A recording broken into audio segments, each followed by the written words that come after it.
So he's a civilian now. He climbs into the vehicle, and the police vehicle, and he's driving the police vehicle into the premises.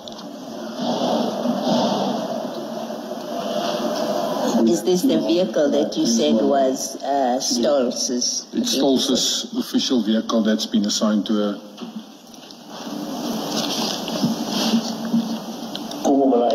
Stolz is the lady that walks now here in the front. Sorry, please say that again. Stolz, the lady walking towards Willem now, is Grisha Lee Stolz. Then a member of the EMPD. She was a member of the EMPD till she resigned. Okay. And then the individual with his back to us is the one I assume is Willem, because they speak about him and that he's the one being accosted on the premises. Okay.